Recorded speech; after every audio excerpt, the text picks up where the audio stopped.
Good morning, good afternoon, good evening, and welcome to AI for Good. We hope that all you and your families, your friends, and your colleagues are keeping healthy and safe.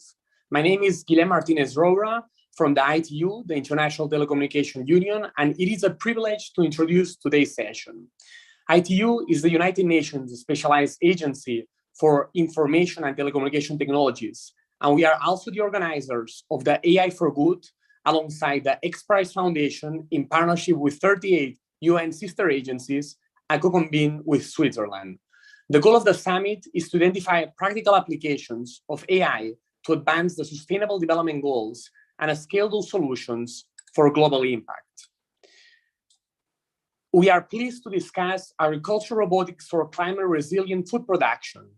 This is part of the new AI for Good track, where we discuss the role of robotics in achieving the United Nations Sustainable Development Goals. But before I introduce our first speaker today, let me begin with a couple of housekeeping rules. Your microphone has been disabled, so please only use the Q&A and chat functionalities to communicate, which you can find at the bottom of your screen. Please make sure to set the chat message recipient to all panelists and attendees, and not just to all panelists. You can select this just above the message box. We have a distinguished set of panelists today, but as always, we are counting on you, the participants, to help create a very interactive session. So without further ado, I would like to introduce Dr. Qing Yuan, the Director of the Plant Production and Protection Division at the Food and Agriculture Organization, who will be giving the welcoming remarks for this session. Welcome, Dr. Cha. The floor is all yours. Okay, I thank you, Chair, distinguished guests, participants, ladies and gentlemen. Good morning, good afternoon, and good evening. I'm very pleased today to welcome all of you to this very important webinar. This webinar is jointly organized by International Telecommunication Unit, ITU, and the Food and Agriculture Organization, FAO. The major theme for this webinar is agriculture robotics for climate resilient food production.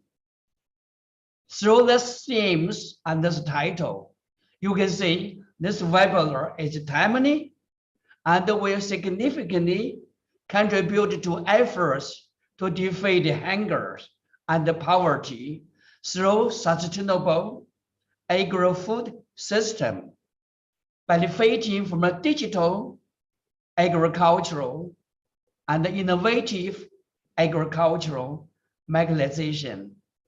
So everybody knows that. Nowadays, agriculture processing modernization. However, without the digitalization, without mechanization, it's hard to see modernization of agriculture. So this webinar is so important and so timely. Now, FAO is very supportive for this digitalization. And then we have 1,000 village digitalization. Of course, as one of the important division for NSP, plant production and protection. Our core mission is to ensure food security and nutrition, enhancing food quality and safety, protecting environments and biodiversity, and lastly, facilitating safe trade and economic growth. In our division, there's some core activity, including plant genetic resource utilization and seed technology, crop production system and management, plant pest monitoring and management, pesticides risk reduction and management, technology innovation and transformation. Of course, many also here including agro-robotic. I can see here in the FEO, the only unit or team for mechanization located with our division NSP. To support FEO new strategic framework from 2022-2031, this means the next 10 years, FEO will focus on 4 better. We call the better production, better nutrition, better environment, better nutrition, better environment, and a better life.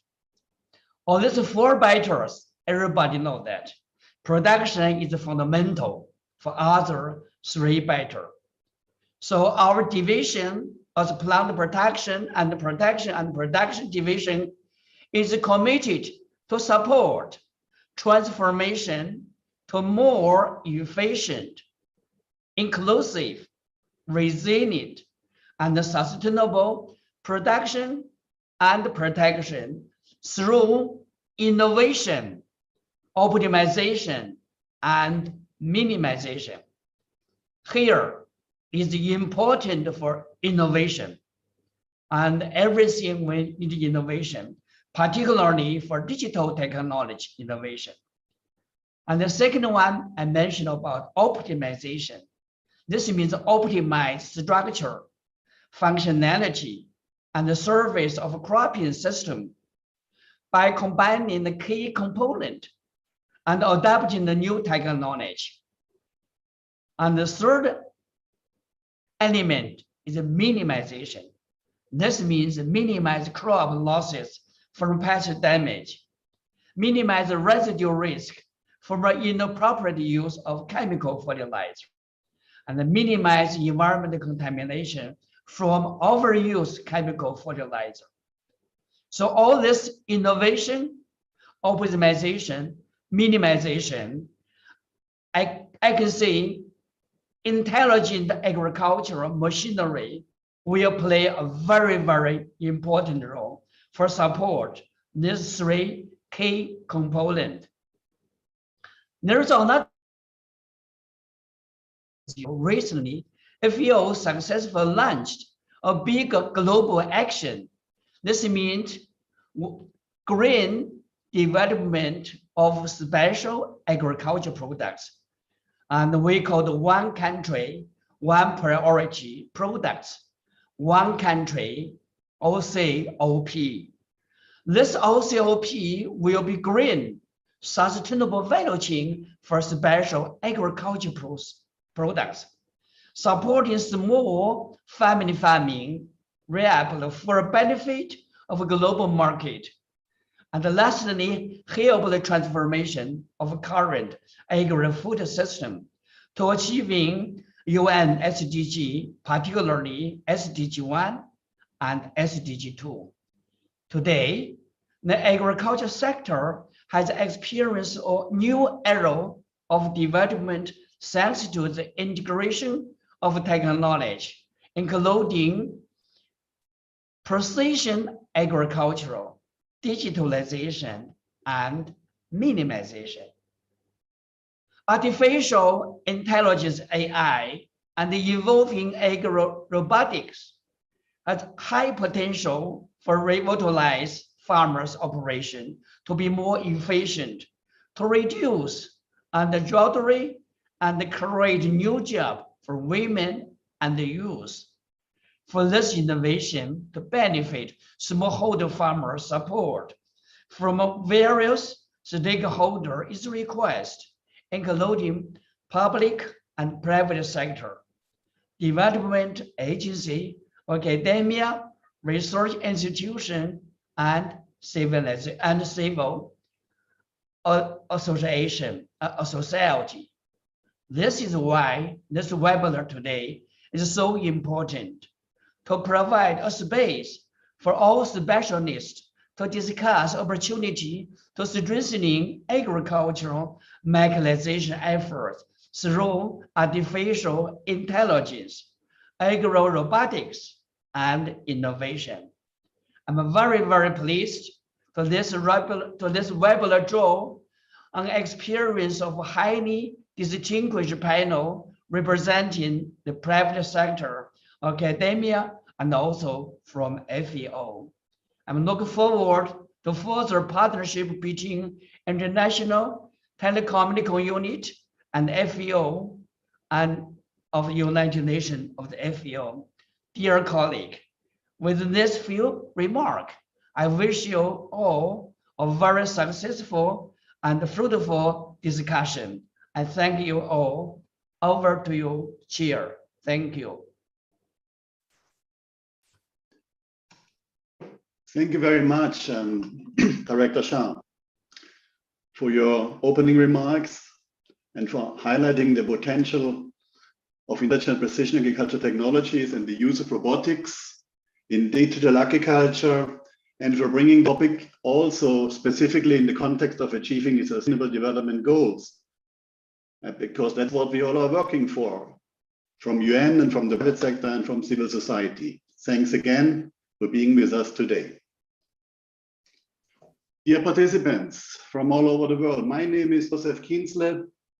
I am leading the Sustainable Mechanization Task Team here in FAO in the Plant Protection Protection Division. I will be your moderator in today's webinar on the AI, Artificial Intelligence, Good webinar on agricultural robotics for climate-resilient food production that is jointly organized by the National Telecommunications Union and the Food and Agriculture Organization.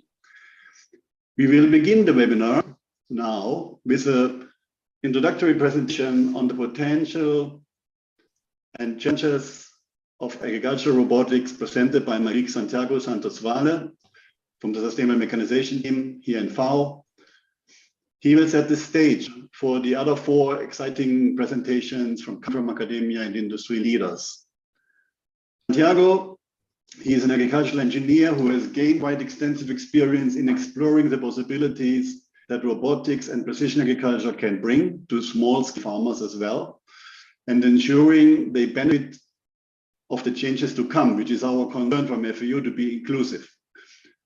So, Santiago, please, the floor is yours. Thank you. Okay, thank you, Joseph. Let me share my screen.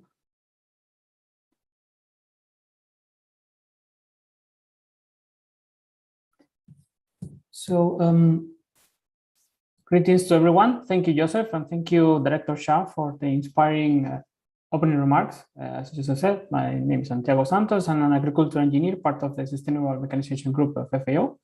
I will present here some of the key points of FAO's view on the integration of AI and robotics in sustainable agricultural mechanization. I will start with a video that presents what is our understanding of sustainable mechanization and how it can benefit farmers and agriculture. You have to apologize, but I didn't manage to get it with sound. Anyway, it's just some music. The important thing is the message that it brings.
As you could see in the video, mechanization covers plenty of areas in the crop production cycle, and we have been observing that AI and robotics can find an application in most of them.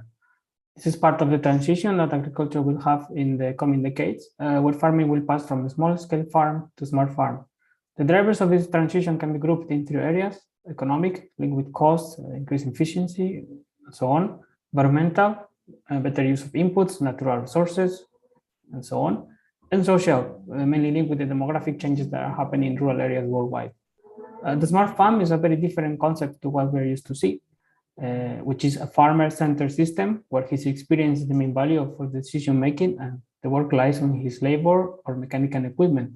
On the other hand, the smart farm is centered on automated equipment, data, and AI that form a system where the farmer is only a decision maker and one of the actors. Based on FAO's experience to promote and introduce new technologies in the context of small-scale farming, we can clearly say that it's easier to supply a technology than to set the system to make it sustainable. This means that we can bring fancy equipment to a farmer, but if there's no right system or environment around it, the equipment will never be used successfully. The changes that this new system should bring have to be focused on production efficiency, which means precision agriculture, optimization of the resources and inputs, cost reduction. Has to focus on the quality of the process, better production, better yields, better crops, reduce the use of natural resources and decrease the losses associated to crop production, and also better health of farmers, consumers, safer equipment, traceable processes, and reduce the use of agrochemical inputs. All these reflections led to the publication in 2020 of the report that you can see in the image and is available for download, where our initial thoughts about these new technologies are compiled. If we now focus on AI and agricultural robotics, we can see that they can help farmers, like the ones you see below, and nowadays the majority in the world, in all steps of crop production and provide a series of advantages for them. These advantages can be grouped more or less in improvement of the precision and the production that can help to create more and better jobs in rural areas. Then we also have another advantages like the reduction of drudgery compared to what they normally do as hand labor, for example, and optimization of the input use and reduction of losses linked to crop failure, pests, or diseases. But also, adoption of AI and robotics can bring a series of opportunities in the shape of involving youth in farming by facilitating new types of jobs linked to agriculture and technology. They can fill more or less the gap between capacitated youth and need of specialized power. AI and robotics can be used to develop solutions for specific problems linked to particular environments, crops, or farming systems. And this adoption of technology is an open door to modernize the whole agricultural sector at all levels, from policymaking to academia, including private sector, such as manufacturers, investors, technological developers, and so on. But nothing of what has been said is going to happen if we don't start overcoming some of the already clear challenges that the technology is facing for its adoption already. It's critical that all stakeholders have the right capacity to understand at their own level what the technology does, how it can be used, and what does it need to make it workable and successful. There's also the main issue of data generation, ownership, and management, which is very important if we want farmers to trust the technology and safeguard the privacy as well as the independence of the farming system. These farming systems may need to adapt to technology, to allocate the equipment, or include sensing, for example. There's also the issue of cost of the technology, as in any new technological development, which is an initial barrier, even more when we think about small-scale farmers. There's also the critical issue of IT infrastructure, because if we don't have it, the technology will not be able to operate. And as you can see in the maps on the right, where shaded areas represent mobile internet coverage, it's a common problem despite the level of economic development of the countries. It's also needed to have the right technical support and servicing so the technology can keep running and operating. So in conclusion, we think that it's possible to say already from our perspective that while agricultural robots and applied AI are still in their early stages, they're very clear indicators of the potential. We as FAO, we aim to have the technology to become accessible to small-scale farmers, ensuring that adequate policies and frameworks are developed and enforced to this end.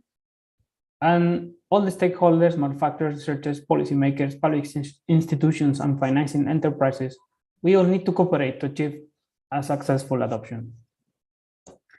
Thank you very much for your attention and enjoy the rest of the webinar.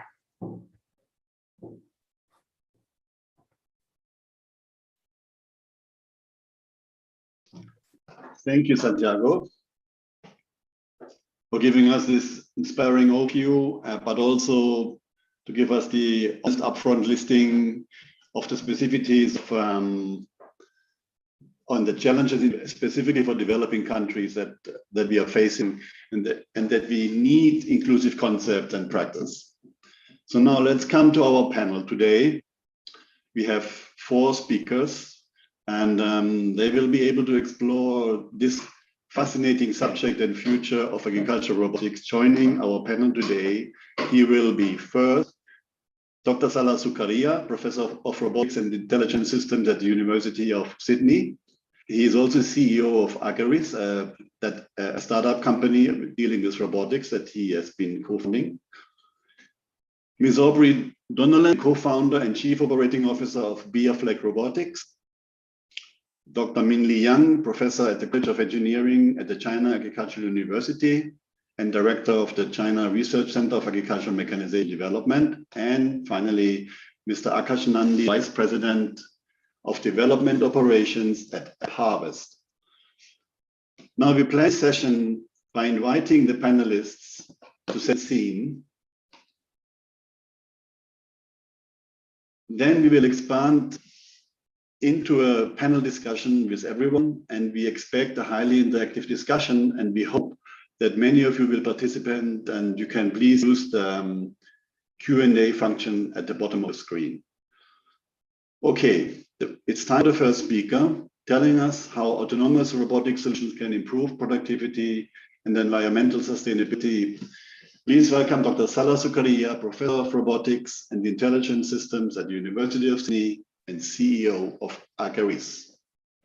Over to you, Salah.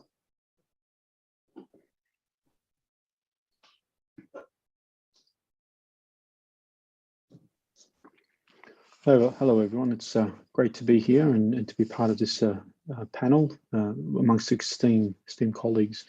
My goal is to tell you a little bit about some of the work that we've been doing over the last 12 years in various areas around robotics, but more importantly, making robotics intelligent to do on-farm work, and in particular within the vegetable industry.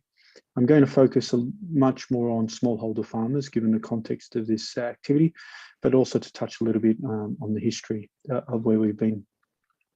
Over the last 10 years, we've had a lot of R&D activity out of the University of Sydney, funded by various agricultural organisations. One in particular is Horticulture Innovation Australia, where they funded us and tasked us with building autonomous platforms that were intelligent within their own right, so they could act intelligently in some form.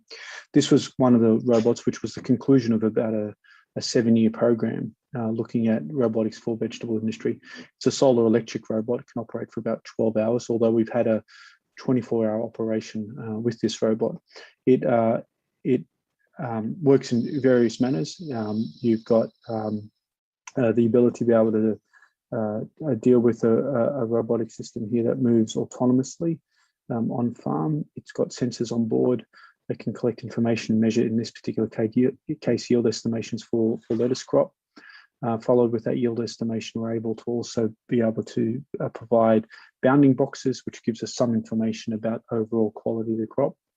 If we can detect the plant in real time, we can also detect the weed in real time. So this is one of our first attempts at mechanical weeding. So the ability to be able to detect the weed and remove the weed by scratching it out. So it's one of the first pieces of work that we looked at in terms of being able to target mechanically the weeds amongst the crop. Also, we had targeted spraying. So in this particular case, the ability to be able to detect exactly where the plant is and spray the right amount of dose of chemical, or in this particular case, water, onto the plant crop. And also water sampling. So the ability to be able to measure water properties around the plant and being able to deliver on a soil moisture map. So this was work that we did, and that was the culmination from the R&D activity. And in April 2019, that was spun out into a company called Agris.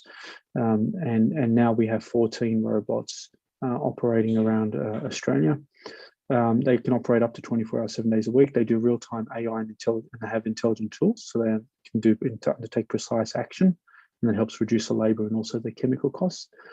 And also what gets delivered is crop intelligence reports. So now we're able to kind of deliver on yield estimations down to the individual plant and predict yield based on the growth rate of each individual plant as time goes on. So that was the general context, the overall activity of the R&D program. Part of that, we also looked at smallholder farmers. So trying to get off-the-shelf components to build low-cost agriculture robots for smallholder farmers. And we started with a platform called the Die Wheel. The objective was to be able to come along and build all the componentry, etc., within two wheels, and have an adjustable medium in between. And the idea was that you could very quickly piece this unit together, be able to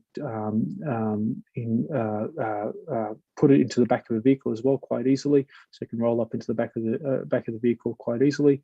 And then being able to take it from farm to farm and use this as a mechanism for crop intelligence, for digital agronomy. So the sensors could move along up and down the rows, and you could start collecting some information about what was happening with the crops. We had the opportunity to be able to take this to Indonesia as part of a funding process that came out of the Australian government. This was the kind of like a video showing you just what that was, leaving Sydney, going to a place called Bandung, where there's large agriculture activity happening there, and trialing out the robot in different forms to be able to see what we could do with this type of technology on farm. And you can see what we also did there was we added a little camera out the front, and this was just an off-the-shelf camera on a GoPro stick that you could then come along and detect individual plants and start using that for crop yield estimation. We had lots of workshops, looked at aspects around pest and disease, but we also looked at the surrounding environment to understand what we needed from sustainability. So what was available in terms of electronic shops, mechanical hardware, et cetera, to be able to support and sustain a technology piece like this. And as always, robots are always fun and interesting with kids, and that became another mechanism by which we looked at how can we use robotics as a mechanism to encourage the next generation of farmers. We learned a fair bit from that, especially about how to modify the robot to carry larger weights, and so adding some dolly systems, and same thing, the camera system out the front, which could do yield estimation, just an off-the-shelf camera, and using the sensor from that camera with real-time machine learning algorithms that would then detect individual plants, and then you could target different spraying as well as understand where you're planting seeds. So this allowed us to kind of do various things, but we also learned collectively, both from the Indonesia trial as well as the local trial, that some modifications were required to give it some longer endurance. So we ended up with a platform called the Digital Farmhand, which was quite modular in its capability. It allowed us to adjust it in different forms and be able to configure it for different row widths. We then have received some further funding from the Australian government, and we took this robot to Fiji and Samoa and started looking at, putting it into the back of the ute, being able to take it from farm to farm, looking at the different soil conditions that might be out there. This is just a snippet of one of the trials. So, it's a little winch, and you can just winch this robot down from onto the ground. And then it's ready to go. You're able to kind of take it out there, start collecting information about the crops. And this was important because the digital agronomy was fundamental for all these growers, and hence the real-time machine learning algorithms based on the AI principles would then feed into some crop report for the farmers and help them with that. But more fundamentally, we learned a lot about various aspects about how this might work. And what I wanted to point out was the Asia Pacific study, so Indonesia, Fiji, and Samoa, was not about the robot itself, but actually different things. So we did some field activities, but more importantly, looking at education and training, and also economic modeling and sustainability. So how would these three themes come together? If one had a robot already existing, how would you come along and build up both the educational and the economic modeling to allow for a more sustainable system? That thing number two, education training, was fundamentally important. And we learned a fair bit, and so we embarked on an activity in terms of doing that. We started in Australia. We had some donor funding, some philanthropic funding, looking at how kids in schools could come along and code. So children in schools could come along and code the robot in various forms. We use Scratch. If people know, it's just an off-the-shelf type of software system that's very modular in its nature and graphical in its nature, so made coding very easily. And the children could come along and move these Scratch modules around, and then being able to and deliver make a robot move. We received some further funding to then build a comprehensive STEM program. So STEM stands for science, technology, engineering, and maths. Being able to look at field robotics in agriculture as a teacher study guide, and being able to look inside the digital farmhand, being able to then come along and go, for the kids out there, this is This is how you would program robots. This is what a robot's about. And we had extensive activity. We had funding over 2 years. We went to 20 different schools around Australia. This is the same robot that's used on farms. It's given to the children for a whole semester, so roughly 10 to 12 weeks. And they go through various modules from how to program a robot all the way through to machine learning and AI. And the whole idea was that if you could encourage the children in the rural community to like robotics, and you potentially could provide a sustainability mechanism for bringing robots into those rural areas, because then it was the locals that would come along and be able to support the activity on farm. So I just wanted to end it with my final slide here, which is kind of touching on the various elements that we looked at with regards to the activity. We looked at both sustainable operations, so being able to build a platform that was solar electric, that reduced chemicals, it was precise, etc. We wanted to, it had to go out into rural areas, so it had to be easy to build, was low cost. We wanted to focus on STEM activity and how you could then relate that whole sustainability message from schools all the way through to farms. And when we looked at the developing countries, it was about reducing the cost even further, but starting to look at and understand open architecture, so to facilitate the introduction of the robots onto farms, and also with that some digital knowledge transfer. So being able to kind of learn about a certain crop in one particular region and transferring that to another. So I hope that's given you some background and some understanding as to where we're at and what we've been doing. And I thank you again for this opportunity, and available for any questions later in the panel. Thank you. Thanks a lot. Thanks a lot, Salah. This was a really impressive and inspiring presentation. I particularly like that you showed us that you came to Fiji, Samoa, and Indonesia, not only so to rather smaller countries, and that's like your high school study guide, where we can see there are all the elements that you need: field days, education and training, and sustainability considerations. Really great. Look forward to the discussion. Now the next speaker, Aubrey Donnellan, the co-founder and chief operating officer of Bear Flag Robotics, a company building autonomous technology for farm tractors, aiming at reducing the cost of growing food and increase the global food production. A great aim. So Aubrey, the floor is yours, please. Thank you, Joseph. It's great to be here. Just a second while I get my presentation started. Wonderful. Again, thanks for having me. My name is Aubrey Donnellan. I'm the Chief Operating Officer at Bear Flag Robotics. We are based in the Bay Area in California, and currently today we're running tillage as a service operations with our autonomous fleet of tractors. So what does Bear Flag Robotics do? We build the autonomous technology that takes existing machine forms, like the tractor, and gives them the ability to navigate in agricultural environments, do jobs, basically have situational awareness. So that's what we do. Kind of getting started here, I wanted to talk about, hang on a sec. I wanted to talk about, the inspiration. I am a co-founder of the company, and we founded the company in 2017. We were looking at, as engineers, we were looking at an incredibly impactful problem to go solve. And we had noticed California is a massive agricultural production center in the United States. And we were finding the same stories at growers that we would talk to. And so, I say these are macro trends because they affect almost every grower that you speak to, but they're really micro challenges that growers deal with on a day-to-day basis, and they're exacerbating every single year. And so those challenges that you hear in all conversations, a big one is labor scarcity. And it is not only that, yes, the cost of labor is rising, but it's because that supply is diminishing. People are going to different jobs. People are not going into the family business, and farming is not the same as it was 50 years ago. And so growers are really faced with the challenge of finding the resources to do the work that they need to do to meet growing demand for food. And the other major challenge that people are facing, and I've seen personally in the last 4 or 5 years in this space, is just the climate changes. You know, growers, it's incredible that they deal with variability every single year with changing weather conditions, soil conditions, even, you know, from crop to crop, many different kinds of crops.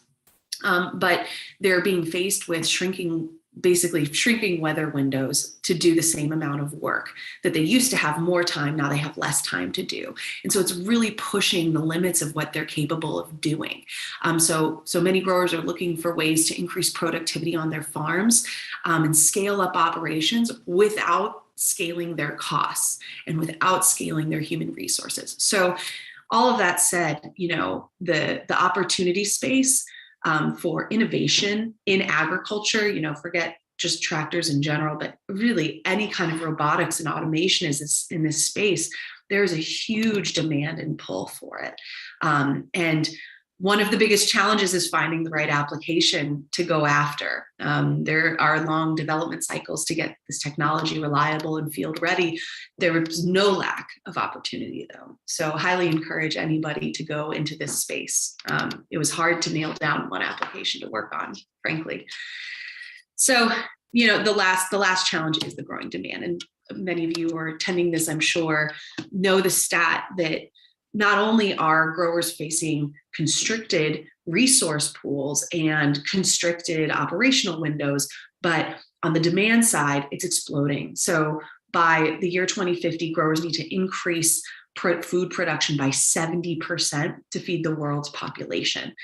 So we're at a transitional period where we have to implement technology or new ways of farming, different ways of farming fundamentally than we do today to be able to meet that demand. So I'd love to show you what we do in a video here. This is one of our many machines that's operating out in Salinas, California. And let me play this for you.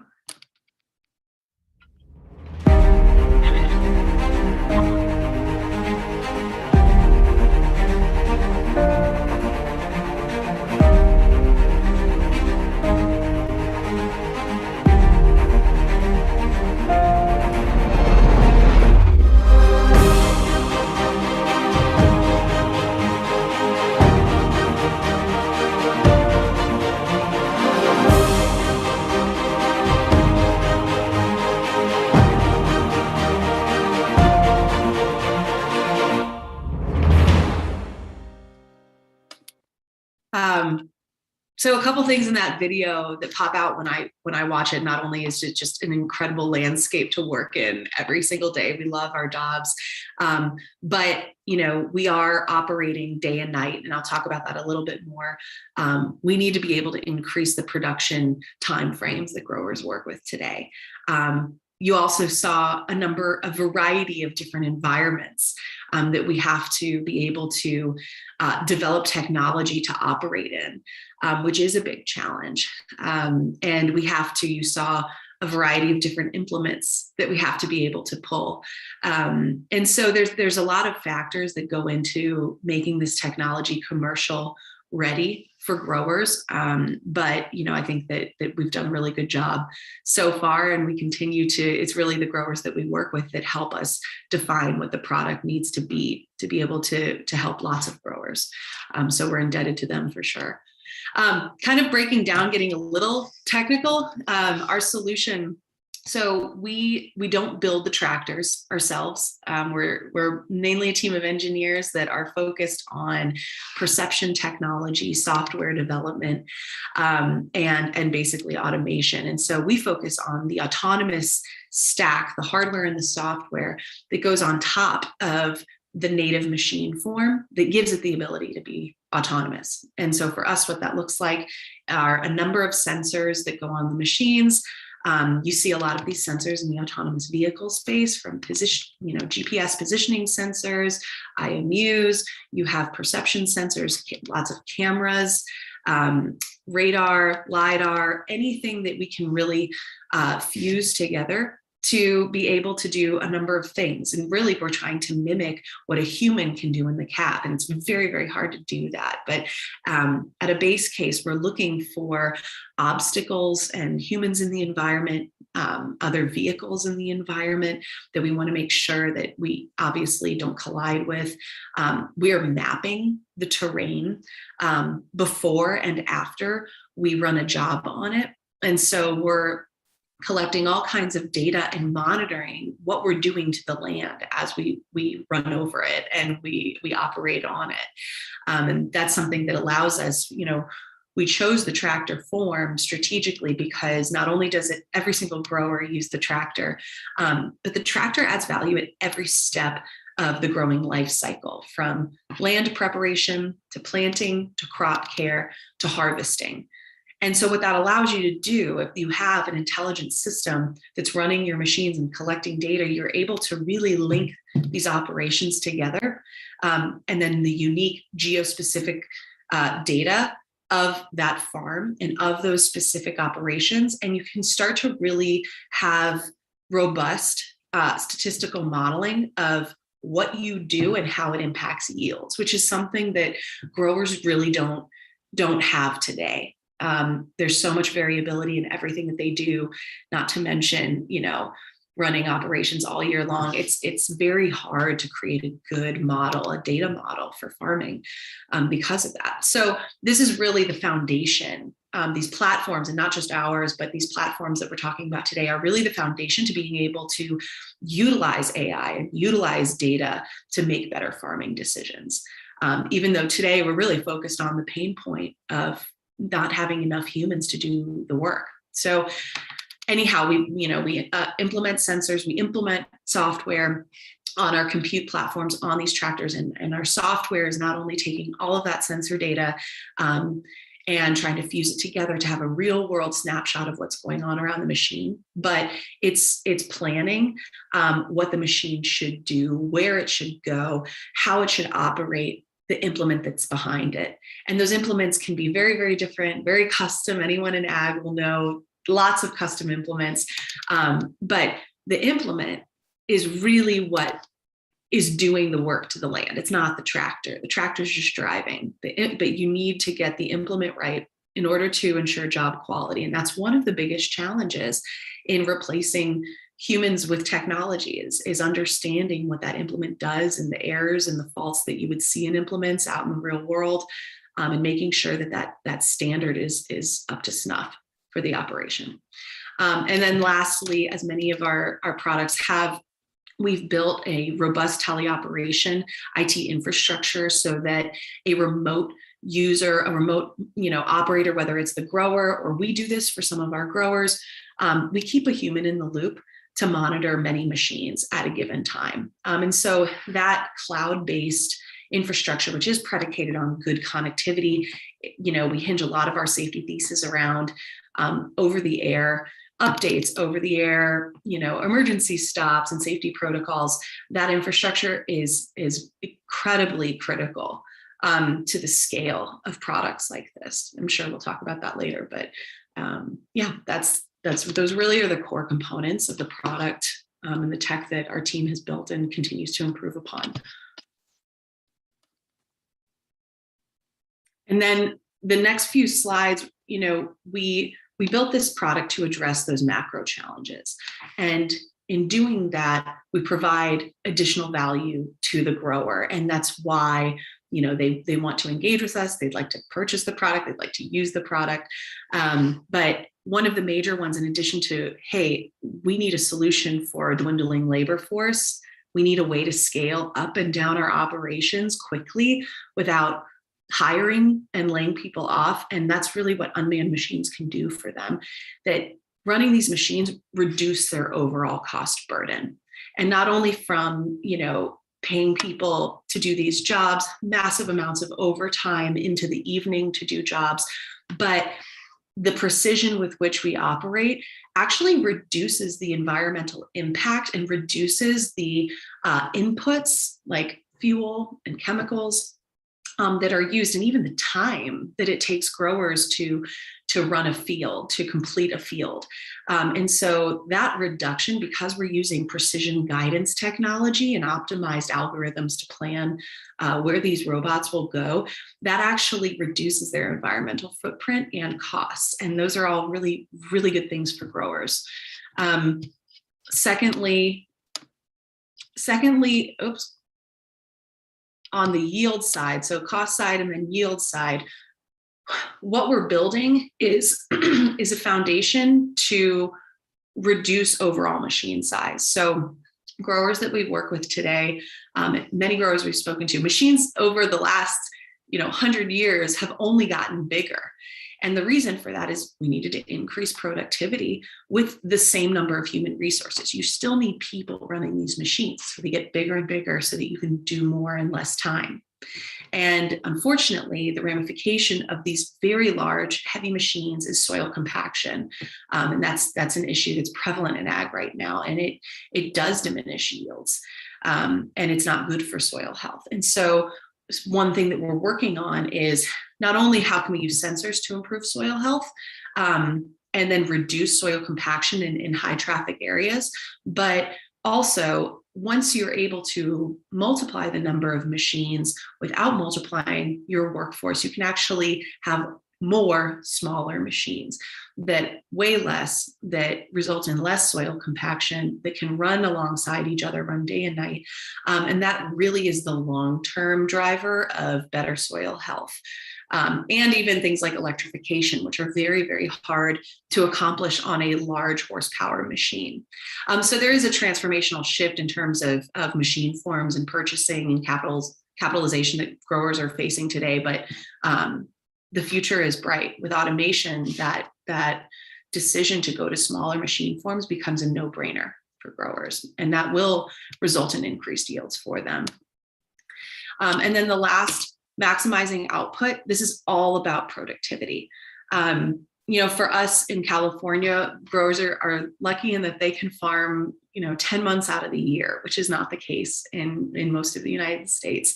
But for them, they're turning many crops a year, generally 2.5 crops a year.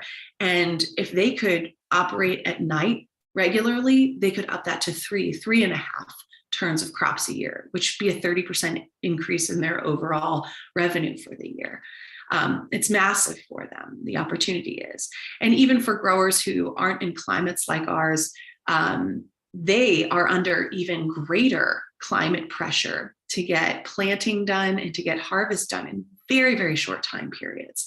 And so it's incredibly important that they can scale up extremely quickly and then scale down extremely quickly.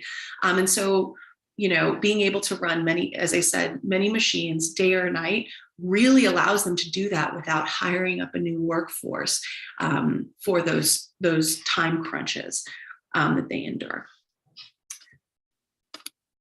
So finally, I just wanted to say, I think that what we've done, it's a point solution of many that contribute to an overall sustainable future in ag. I know people are doing incredible things out there and would love to learn from you. And please don't hesitate to reach out.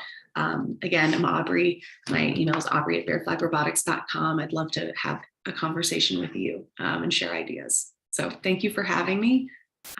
I'll give it back to you, Joseph. Thank you, Aubrey. That was impressive. What I really like that you have a technology that can be fit to tractors that are existing, to standard tractors, and they can be made autonomic. And we can talk about the implements later, but for now, I like the idea that, and then the implications, working day and night, basically, and have one supervisor who has a fleet to organize. I mean, of course, you need to have the right acreage for that kind of farm. Still, it's, I guess for US and Canada, this is an interesting alternative. I know that we should move on and spare our questions for after all 4 speakers presented. So that is why I think with no further ado, I do continue to Dr. Min-Li Yang, from the China Agricultural University and from the College of Engineering at the China Agricultural University. And she's a director of Research Center for Agricultural Mechanization for Development as well. And she has a vast experience on automation and precision agriculture in various provinces of China. Professor Minli Yang, can you please share your screen and start your presentation? Thanks a lot.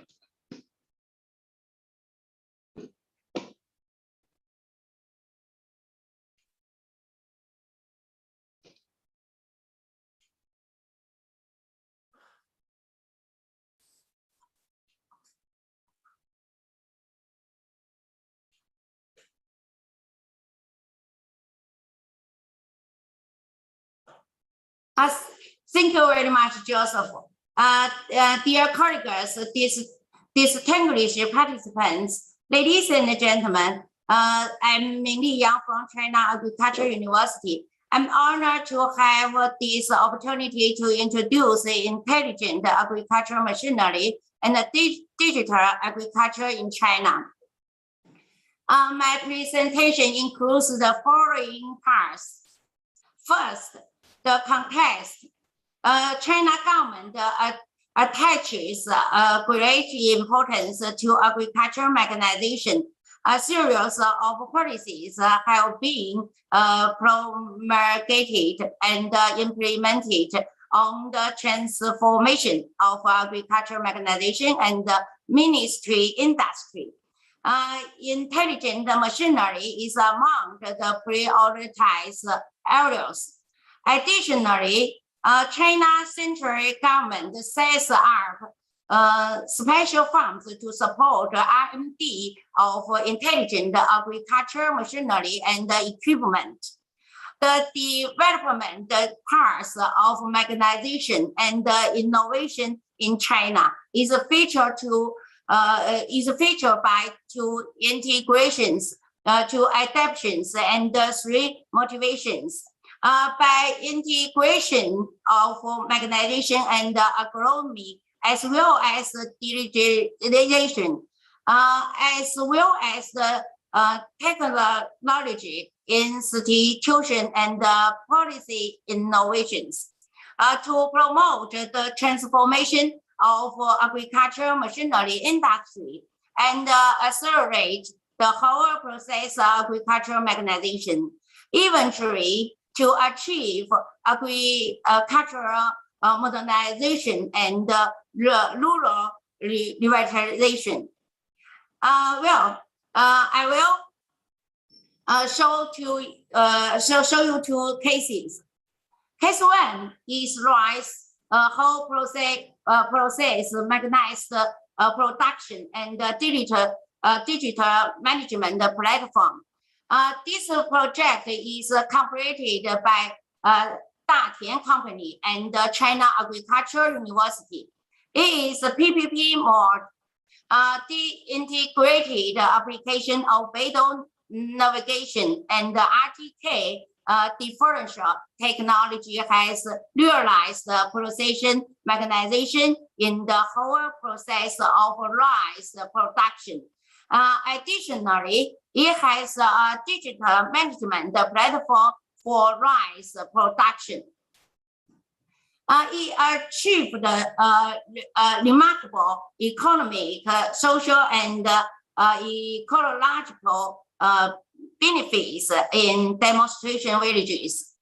Feature technologies include laser land leveling, precision transplanting, and precision fertilization based on Beidou navigation.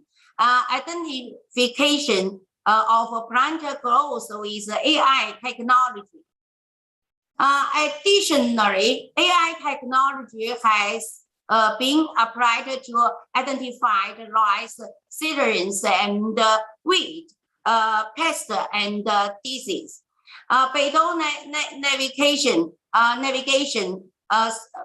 navigation supports the precision pesticide application and precision harvesting. And drone technologies have been applied in precision pesticide application and estimation of rice yield and harvest time. Here, I will show you videos in the demonstration village in Jiangxi province. This is a manned operation of land preparation.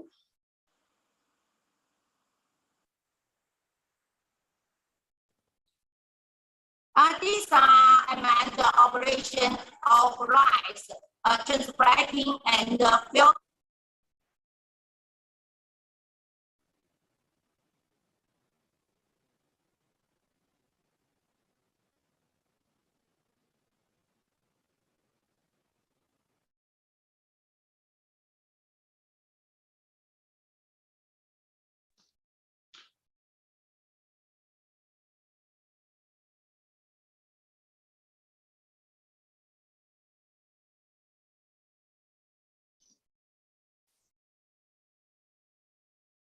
Are we still together in the presentation?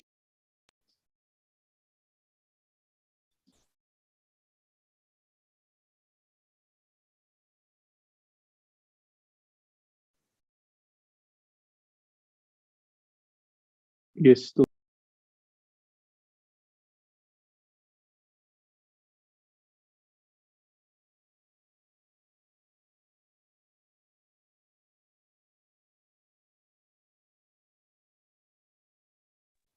I have the feeling we lost the Professor Min Li Yang. Is that correct?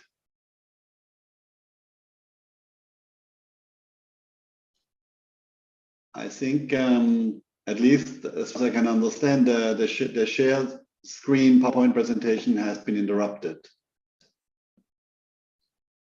Professor Min Li, would you like to continue or shall we end it here? I mean, you were just presenting the unmanned tractor and then the transplanter, and in the end it was the unmanned rice harvester.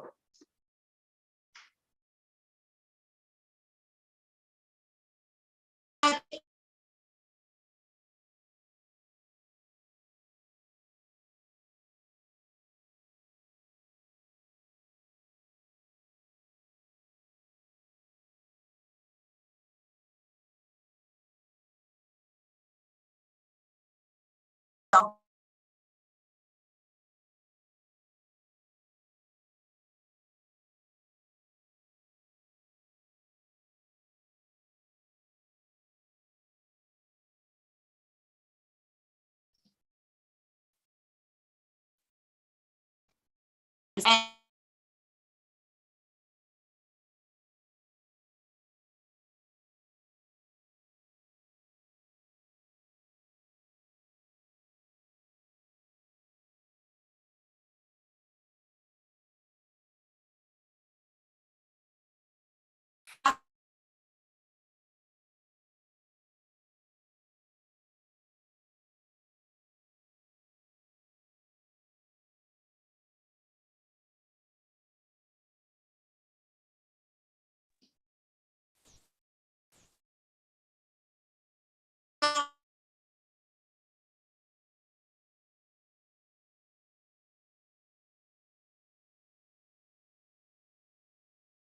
21%. Plant protection UAV drones are developing rapidly in China. The number of plant protection UAV increased more than 100 times from 2014 to 2020, especially used in hilly and mountainous areas, orchards, and tea gardens. There are many women operators of plant protection drones in China. Here I will tell you the story of Ms. Jiang Minglan. Jiang Minglan was one of the first young women to bring the drones to the rural areas. In 2020 spring, during COVID-19 control, Minglan organized 120 drones to provide local farmers with contactless pesticide application service, covering covering over 5,000 hectares. It minimized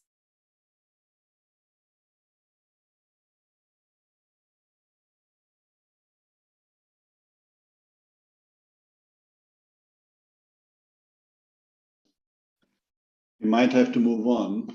I have the feeling this is. Are you still there, Professor?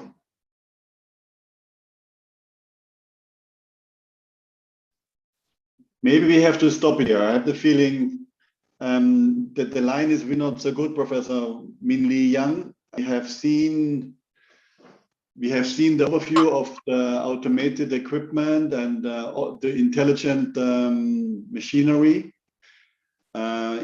It was in the whole rice value chain from production to processing, and specifically also the ultra low volume unmanned drones for pesticide application. And I understood from your most recent slide that it was specifically wind farmers who brought this technology into the rural areas, and specifically during the COVID times in early 2020. And for that, one of those two women at least the Food Hero Prize by FAO. So that was really is a success story, despite that we couldn't see it all through. But I have to thank you for this, and we come back to you in the discussion on these topics as well. Let me now continue with our final panelist speaker. We're now coming to a high-tech indoor farm operation with 100% controlled environment agriculture. Mr. Akash Nani, he is the Vice President of Development Operations at AppHarvest. App stands for the Appalachia Mountains in eastern US, where the company is based. And Akash, the floor is yours. Please show us the great AppHarvest facility. Thank you, Joseph. And good morning, good evening to all of our guests and panelists around the world. My story and the story of AppHarvest comes in at the nuts and bolts level to answer the question, what does it take to deploy state-of-the-art robotics in rural Kentucky? And I am the first to admit that I am, to say the least, an atypical farmer. My career started in finance as an investment banker in New York, managing technology mergers and acquisitions. And the lesson that I learned most quickly is that I much prefer building and seeing the impact of my work in the world. And so that brought me to the West Coast, to a little company called Netflix, which was in the early days of revving up its original content engine. And I worked with them to build out film and TV slates, to develop our animation studio, and ultimately to launch across 200 countries. And in that company's success, as we got very big, I found myself itching to get back to building.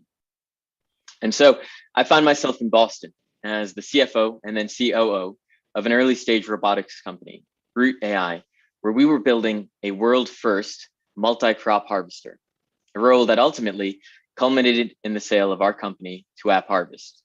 And that brings me to today.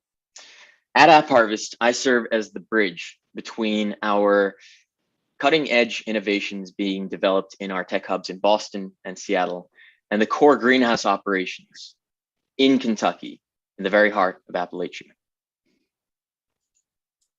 The AppHarvest backstory is worthy of its own panel. So instead, on a more personal basis, I'll share the two pillars as to why I joined. The first is sustainability. A recurring theme today is that in the face of an exploding global population and the ramifications of climate change, the way that we feed ourselves is simply not sustainable. And AppHarvest offers a glimpse at an alternate future.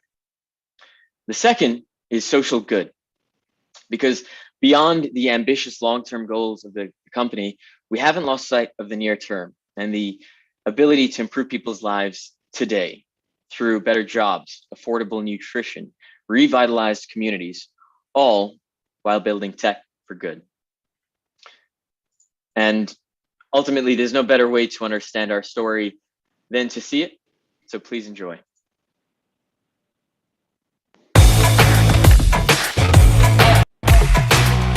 We at AppHarvest have set a goal to be one of the largest food and agriculture producers in the world.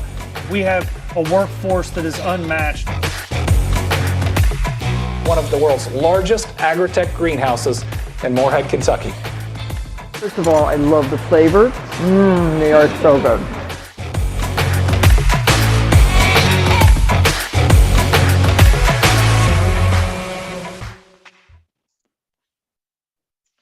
So what you just saw in that video was only the beginning of what we believe to be the biggest tectonic shift in agriculture since John Deere introduced the tractor over a century ago.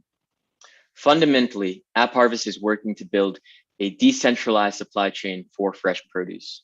Simply defined, that means producing food closer to where it's consumed.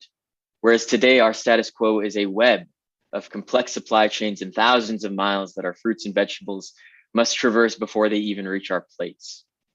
Pictured here is our very first facility in Kentucky, 60 acres under glass, metal, and LED lights, capable of producing 40 million pounds of tomatoes each year, all within a day's drive from people's plates. And this is just the first of 12 that we plan to build by 2025. And so that leads to the inevitable question, if it's such a compelling solution, why don't we see more greenhouses today? And the answer is deceptively, even disappointingly simple. Greenhouses are hard. They're expensive to build. They're complicated to operate. They're challenging to scale. What's missing is a layer of technology, one that will shift these facilities from being farms to becoming factories for food. And at AppHarvest, we're building the software, the artificial intelligence, and the automation to take that leap. And that brings us to the reason we're all here today, our robots. And once again, there's really no better way to experience them than to see them firsthand.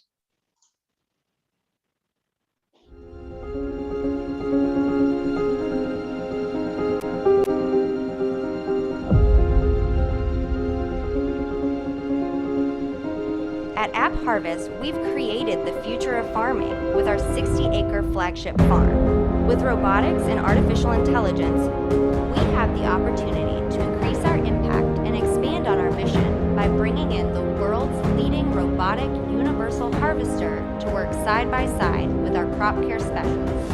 This addition to our current farming tools provides an intelligent way to evaluate crop health, precisely predict our produce volumes, and optimize overall operations of the indoor farming facility. We know you care about where your food comes from, and we want to bring it straight to you, faster, fresher, from our farm to your fork. The future of farming is here. This is farming now.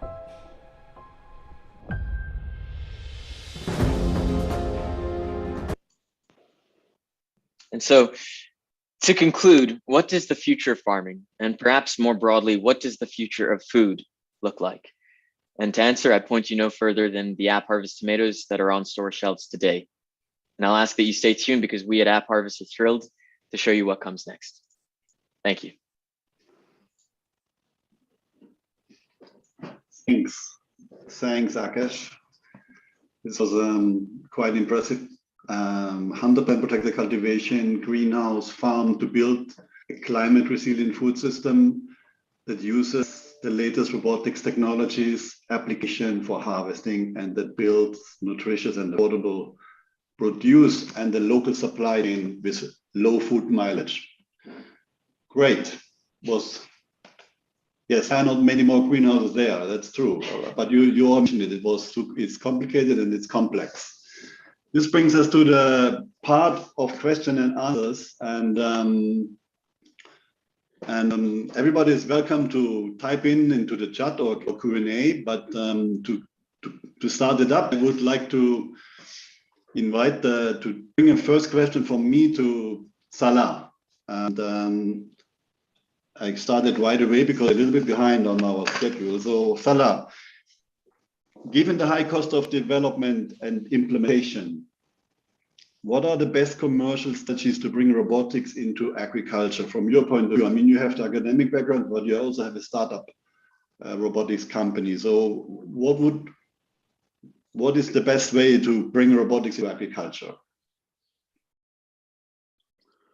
I think there's thank you question, Joseph. I think there's a couple of elements there. One is on technology and the social support that one needs to provide for farmers around that technology, and the second one is on the business models, and that depends on the scale of the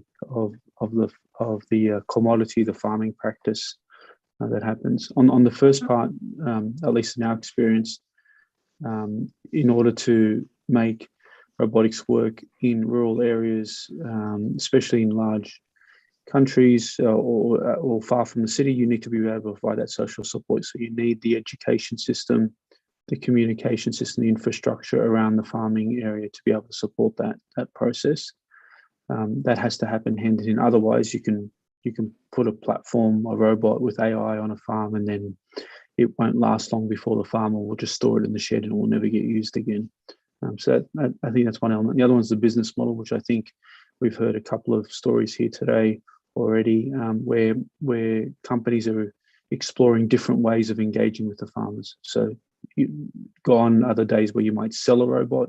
Maybe now it's more per hectare model, per hour model, some sort of renting arrangement, or your partnership with the farmer, and so you have a common outcome-based relationship. So, for example, tillage of a whole area, weeding of a whole area, harvesting of a whole area, you're benefiting that.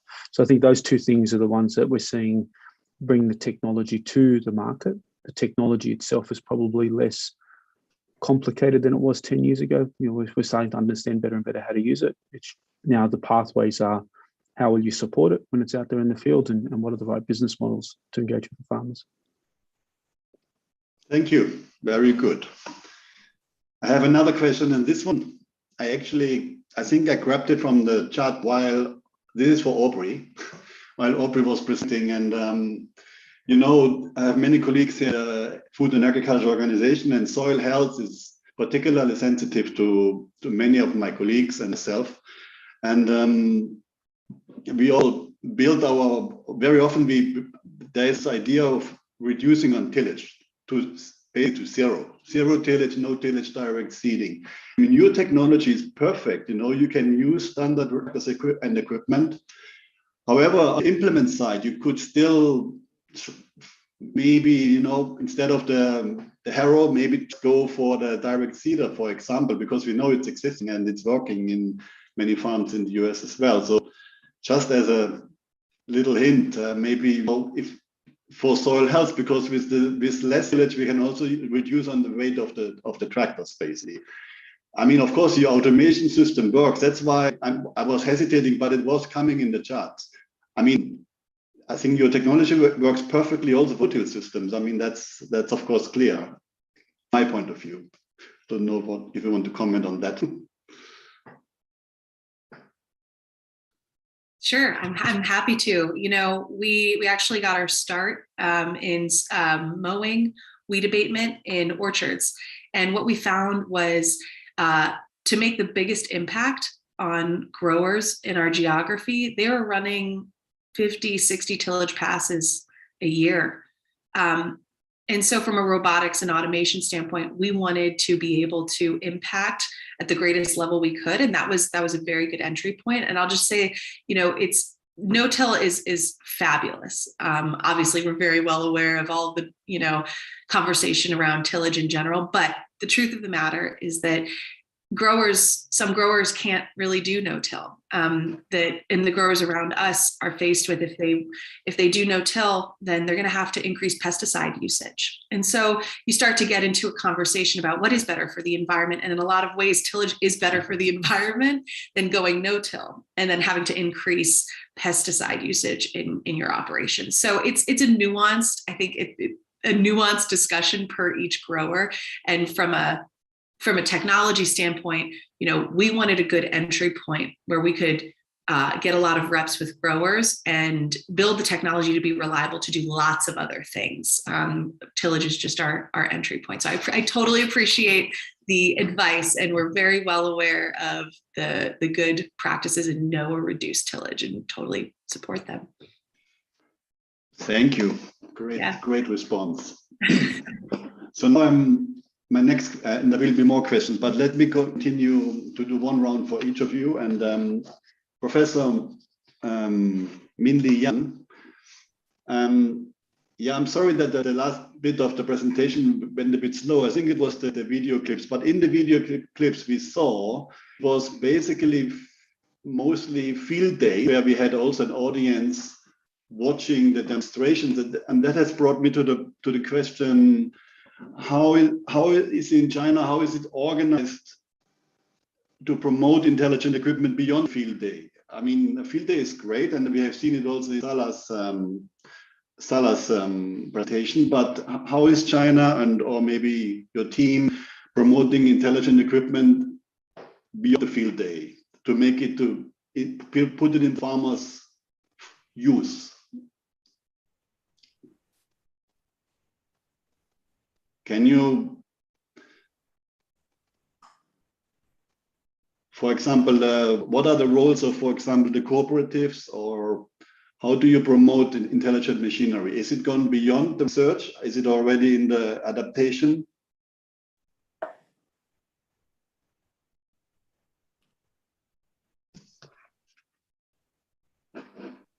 Okay, maybe you cannot. Can you hear me? Okay. I just lost the wave. Yeah. Pardon. Please repeat the questions. Yes, I wanted to ask you about the role of agricultural machinery corporations for promotion of intelligent machinery. I mean, the ones that you showed in your clip. Okay. Since Joseph, the Chinese government strongly supports the development of agricultural machinery service organizations, especially agricultural machinery cooperatives. By the end of 2020, China had nearly 200,000 agricultural machinery service organizations, including nearly 80,000 agricultural machinery cooperatives. Agricultural machinery cooperatives enjoy priority in agricultural machinery purchase subsidies and agricultural operation subsidies. The Chinese government encourages cooperatives to conduct land transport and land transportation. In particular, encouraged the whole village as a unit to promote the land transport and the land trusteeship. The agricultural machinery cooperatives that promote land transport or land trusteeship in the whole village as unit will receive more government support, such as the government financial investment in the construction of demonstration bases and land consolidation suitable for mechanization, especially in hilly areas. The demonstrations base of Jiangxi province that I mentioned in my speech just now involves the promotion of land transport in 6 villages as a whole, with an area of nearly 18,000 hectares. The agricultural machinery cooperatives have brought prosperity to over 3,000% households and over 8,000 people. Therefore, agricultural machinery cooperatives development rapidly under the guidance of China's government policies and promoted Chinese agriculture modernization. That's all. Thanks. Thank you. That was impressive. So we continue with Akash, and there was a question in the chat. Can you please elaborate on how you manage energy efficiency in your greenhouses? Is it easy to answer? How do you manage energy efficiency in your greenhouses? Yeah, there are a couple ways of looking at it. The first one is the way that the greenhouse is architected. So we use a Venn structure, and unlike indoor farms where you're relying entirely on artificial lighting, we're still using the massive fusion generator that we have in the sky, the sun, to provide most of the light that our plants need to grow. That said, to create a degree of resilience and control, we use a mix of both LED lights and traditional light bulbs to create artificial light when needed. Now, the blend of those two is able to reduce our energy usage substantially compared to an LED only version. Okay. Good. Let's continue with, I go back to Salah. There was another question about, I mean, you talked about it in your presentation about introducing robots in rural areas, which is of course also our topic in FEU. I mean, how to introduce robots into more rural areas. So what are the biggest challenges? Is it the human challenges? Is it environmental, or is it rather regulatory or standards that are lacking, or is it something else? It's a hard one because I don't think there is no rural area is exactly the same as another one. So there's different challenges. When we were trialing our robotics in the middle of Indonesia, for example, we had better internet and telephone coverage than we do in some parts of Australia. And so the challenges that we have in introducing robots in some rural areas in Australia was harder than it was to introduce it into Indonesia. I think the elements that I would consider to be important is when you're in the rural areas, again, it comes back to the support mechanism. So it's social more than it is anything else. I don't believe the regulatory environments are preventing us, and sometimes they can be difficult, but I don't believe they're preventing us. So to me, it's more social and providing that supporting structure around farmers in rural areas. There's some infrastructure challenges, definitely. The more rural you go, the less structured the environment. So with the indoor farming that we saw, and also with the broadacre farming, we generally have very structured environments in some form. When you go to 10 different farms in the middle of Southeast Asia, for example, they're all different. And they might be growing the same crop, but they have different beds, they have different bed heights, they have different row widths, they have different. And so you're trying to say that you have one common platform that can go across that is hard. And so modularity of the technology, making it easy to build and use, maybe 3D printing will post a new opportunity for many areas, as well as being able to use more and more of off-the-shelf computing, such as what's on a phone, the sensors and computing on a phone, and allowing that, I think, will help. But I believe the social environment, so education, support, that type of element is probably the key to make it work. Okay. Then, of course, the other question that is maybe linked together is about the labor force. I mean, I see in the US, of course, there is very few farmers left for who are growing food, but in developing countries, is there also this threat that jobs are eliminated by introducing of automation and technology and robots, of course? Yeah, I mean, I think between myself and Akesh and Aubrey, you probably heard that at least in countries like America, Australia, parts of Europe, etc. People don't want to work on farm anymore. It's very, very hard, and even the generation, even the next generation of farmers. So the children of farmers don't want to stay on farm. We were surprised when we had funding from the government to go to Indonesia, Fiji, Samoa, because we were like, well, why would the technology be relevant there? But going there, we found that it was exactly the same problem. The children are leaving the farms, the rural areas, going to the city. They don't want to go back into agriculture.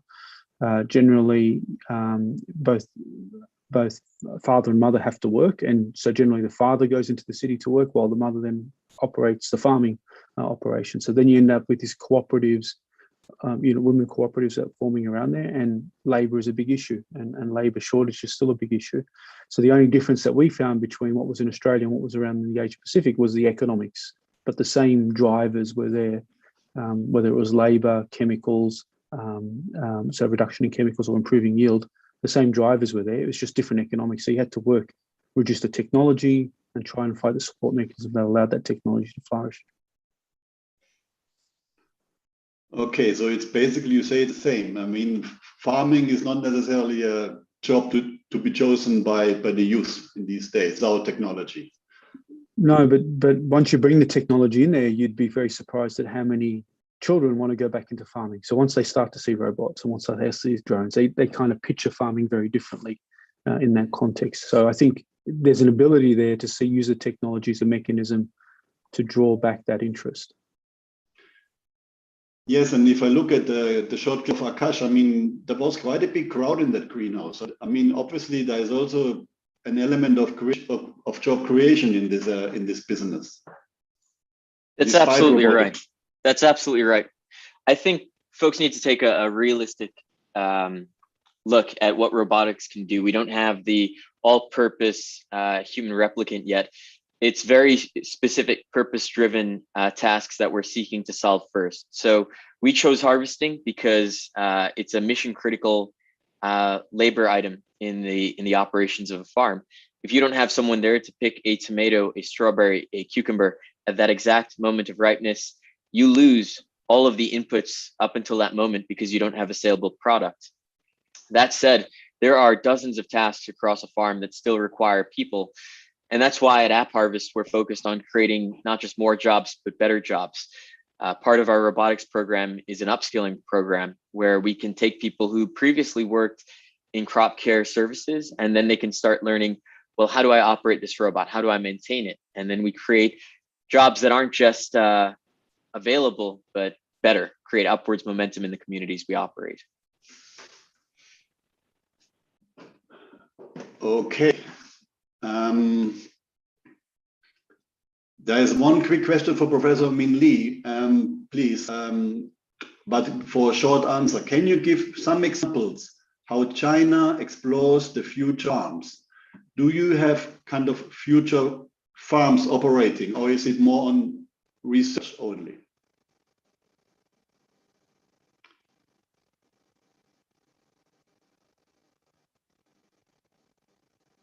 Did not get my question, I think.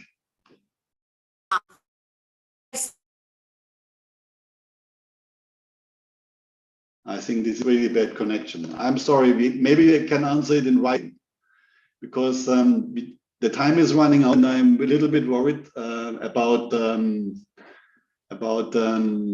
time. We have one last final question to Aubrey as well.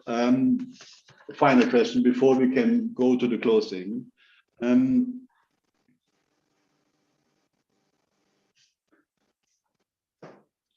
Yeah, maybe coming back to your customers and clients. I mean, is it really only the large-scale farmers, or can it also be a medium-scale farmer? I mean, down to which farm size? And I know US has rather bigger farms.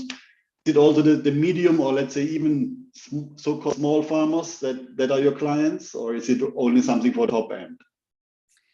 Well, our product, the answer to that, our product can be useful and was designed to be useful to any size grower. You see tractors on every single farm, whether it's a giant mega farm or a small farm, whether they're farming, big row crops, corn, soy, wheat, whether they're farming leafy greens, specialty crops, it really doesn't matter. You see tractors everywhere. And so from a tech standpoint, our target customers are all farmers. And that's where we plan to go. That being said, technology and its maturity is an evolution. And so, we cannot do every single task that a tractor can do autonomously today. It's an evolution to that. And so where we have started, we target customers who do have larger fleets of tractors that many tractors would be doing specific jobs. It's getting, it's whittling down the problem to, hey, we've got this technology that can do something generally specific in land preparation. Let's go find growers that would find that incredibly useful and impactful to their bottom line. But while we make that technology cheaper, more reliable, and we pull in new operational tasks, we're already working on crop care, we're working on elements of harvesting as well, are in research and development. That ends up opening up the market to growers who maybe have much smaller fleets, 1 tractor, 3 tractors on their farms, where they're really looking for a solution that can cover all of the stages of the growing life cycle. So it's, you're kind of trying to mix as your technology becomes broader in capability, then you start to weave into these other markets. But truly, the tech is built for every grower. Thank you. Yeah, that's encouraging. Yep. So at this point, thanks. I have to thank all of you, the 4 panelists and Santiago. And we are handing over to Hani Eskandar. And at this point, Hani, he's from the ITU, and he's Digital Services Coordinator at the Digital Society Division of the Telecommunications Development Bureau of the ITU. He has led the development of several guidelines and best practices, reports on digital applications, on digital health, digital agriculture, and digital governments.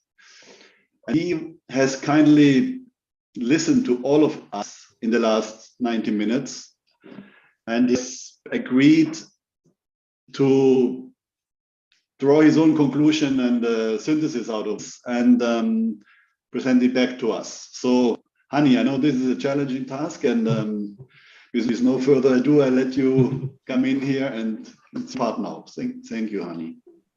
Thank you very much, Joseph, and thanks for all the great speakers. And thank you for acknowledging that it's very difficult to, draw some conclusions out of the very, very rich and actually impressive presentation, should I say.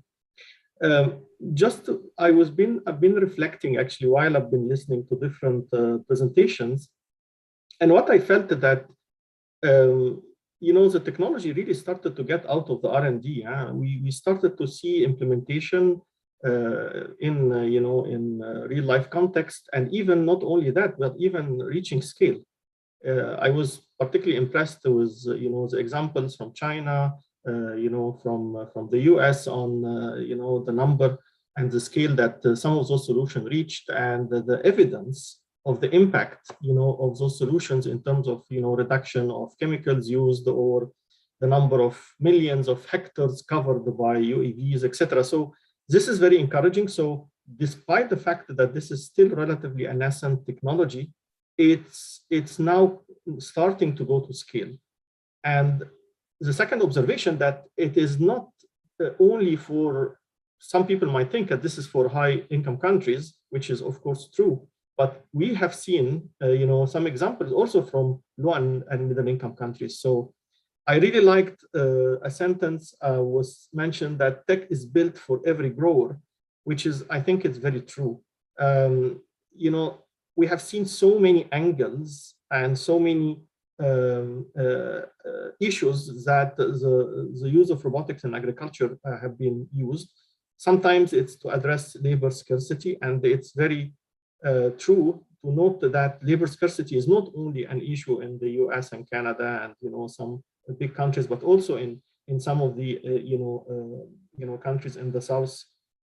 I think the example from Indonesia was quite striking. Increased production, increased yields, food security, climate change, environment protection. So there is different types of reasons why there is a strong case for the use of robotics for agriculture, depending, of course, on the country, depending on the context. But I think from the variety of the examples we saw, I think there is a case. Now, of course, the question that everybody would ask: how can we take this, to scale? How can we take this to the rest of the world? Because this type of technology is not yet adopted in, I would say, big part of the world.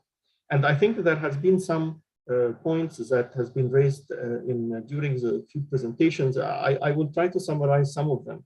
I think many points were very much still stressed on the importance of having connectivity, and particularly broadband. I think the use of cloud-based systems, you still need to have good access, and this is something that unfortunately, particularly in rural areas, is not yet the mainstream, particularly in many parts of the world. So I think this is something that we still need to think: how can we bring connectivity to the last mile? How can we bring broadband, to rural areas? And that's a big topic to deal.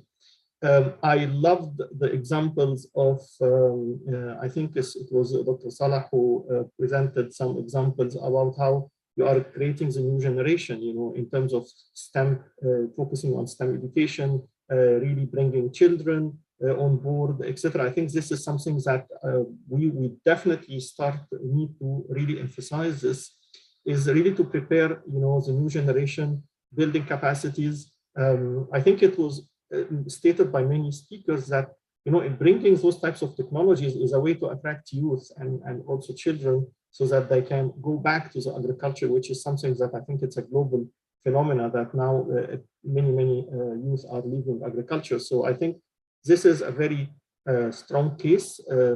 I think countries need to really think on how they prepare the new generation for the adoption of those types of AI-based robotics and AI-based solutions in general, by really trying to encourage those types of capacity development. I think one important point also was mentioned is the economic models, because still I think for some types of applications the cost would be quite high.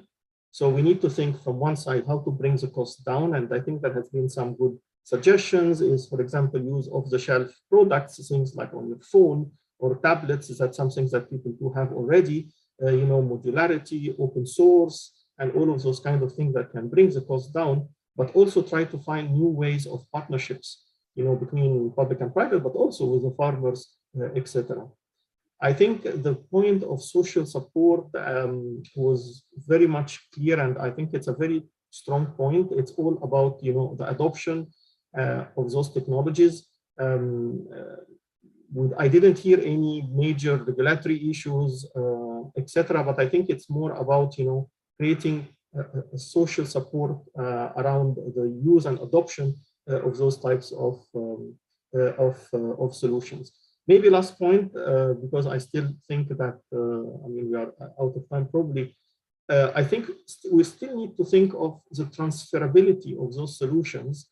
I don't think, and I think we would all agree, you cannot just cut and paste solutions from one environment to the other. I think we need to think, how appropriate are those solutions? How can you, make sure that you are understanding really the issue that you are trying to address by the use of such solutions. So I think we still need to make sure that it's very much aligned with the types of the needs, and it's not pushed by the technology, but it's also demanded and based on user-centric approaches, really understanding how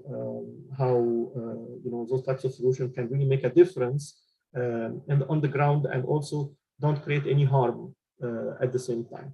So those are some of the thoughts.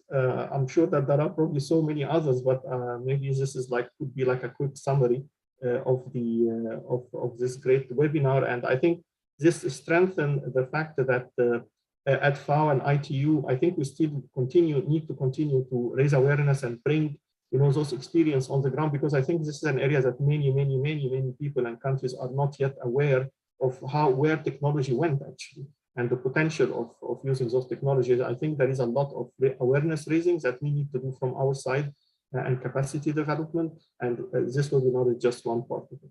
So I'll hand over to you, Joseph, for the final conclusion. Thank you.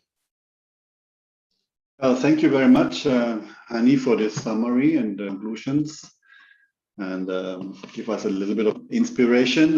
There's still a lot of work to do for all of us, and I also have to thank all the panelists and also our introductory speaker, Santiago Santos Vale, and Director Shah.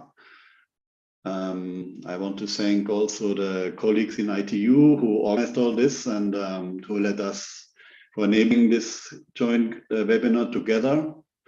And I also want to say that we will have follow-up, most likely more webinars to come. We already have more interesting topics in the same area of automation, machinery, robotics. We already have speakers in mind. Yes, this was a good start, I think, the first joint webinar on agriculture-related subject. And with that, I end my part as moderator and hand over to Guyen from ITU. Thank you. Thank you. Thank you very much, Joseph, and a big thanks to our panelists, Aubrey, Akash, Salah, and Professor Minley, Dr. Cha, as well as Hani and Santiago, as well as to all the participants for making it such an interesting discussion. We had lots of great questions today, and we found many real-world examples on how autonomous robots offer a wall of solutions to tackle the most pressing agricultural challenges. We are now opening a quick poll with one question. Please answer and let us know how much you like this session. We also encourage you to check out the AI for Good program online to see more sessions that may be of interest to you. For example, on Tuesday, October the 12th, there will be a session on socially intelligent robots with Ben Goertzel, Pascal Fang, Cynthia Bretzel, and David Hanson. On October the 26th, we'll have a keynote on We, the Robots, AI Regulation, and the UN SDGs with Simon Chesterman. And finally, on November the 2nd, we'll be exploring the role of underwater marine robots to accelerate the revitalization of our oceans' health and to improve the conditions for sustainable use of marine resources. With that, we have reached the end of this webinar, and we would like to once again thank everyone involved, our panel, our participants, our partners, sponsors, and co-convener Switzerland. Thank you very much, and hope to see you again soon.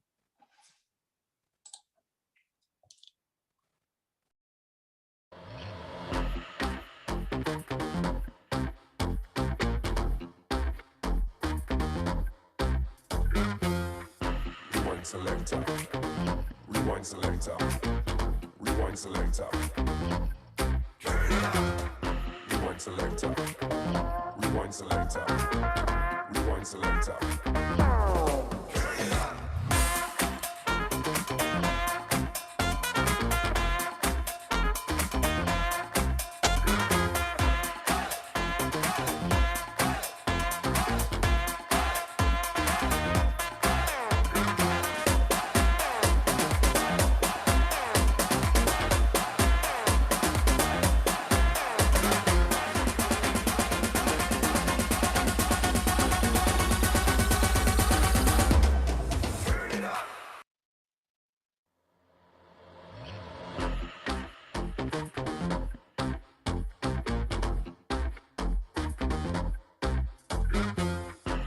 Selector, rewind selector, rewind selector.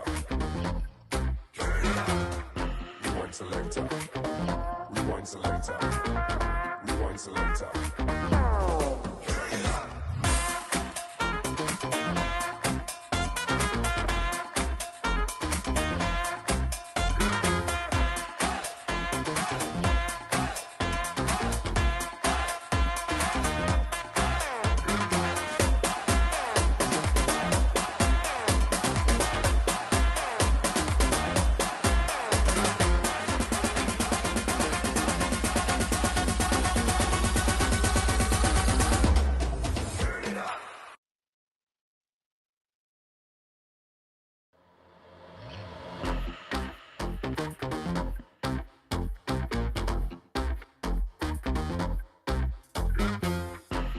Selector, rewind selector, rewind selector.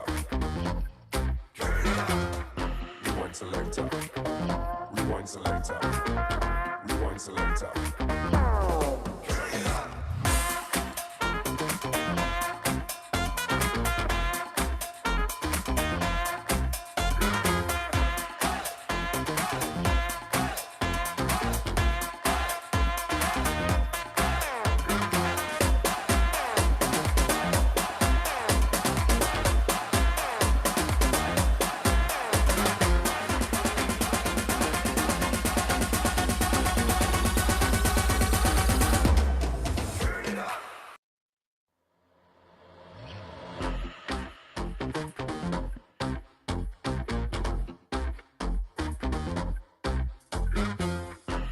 selector. Rewind selector. Rewind selector. Rewind selector. Rewind selector. Rewind selector.